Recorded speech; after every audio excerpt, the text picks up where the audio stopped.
अकोल्यात संतापजनक प्रकार. महिला आरोपीकडून अश्लील मागणी करणाऱ्या पोलिसावर कारवाई. प्रामाणिक अधिकाऱ्यामुळे पोलीस दलाची शान राखली. सदरक्षणाय खलनिग्रहणाय या ब्रीदवाक्याला काळीमा फासणारी घटना अकोल्यातील सिव्हिल लाईन पोलीस स्टेशनमध्ये समोर आली.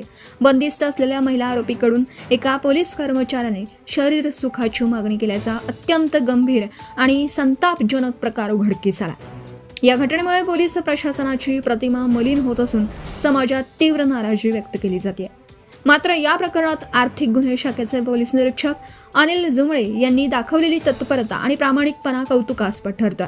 त्यांनी संबंधित पोलिसाचा बुरखा फाडत त्याला उघडकीस आणलं, ज्यामुळे संपूर्ण पोलीस दलाची प्रतिष्ठा वाचवण्याचं काम त्यांनी केलं.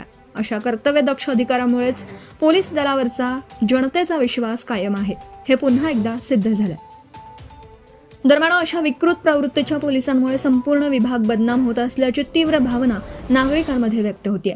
एकीकडे प्रामाणिक अधिकारी जीव धोक्यात घालून जनतेची सेवा करत असताना दुसरीकडे काही मोजक्या कर्मचाऱ्यांच्या गैरकृत्यांमुळे संपूर्ण यंत्रणेवर प्रश्नचिन्ह निर्माण होत आहे.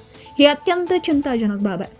या पार्श्वभूमीवर राज्याचे गृहमंत्री देवेंद्र फडणवीस यांनी या घटनेचे गांभीर्याने दखल घेऊन दोषींवर कठोर कारवाई करावी, तसेच अशा घटनांची पुनरावृत्ती होऊ नये यासाठी कडक उपाययोजना कराव्यात अशी मागणी जोर धरते.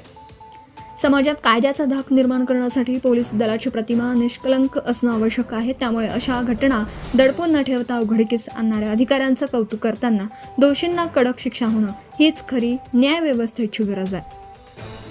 प्रदीप गावंडे, अकोला जिल्हा प्रतिनिधी तथा कार्यकारी संपादक. Subscribe now and press the bell icon. Never miss an update.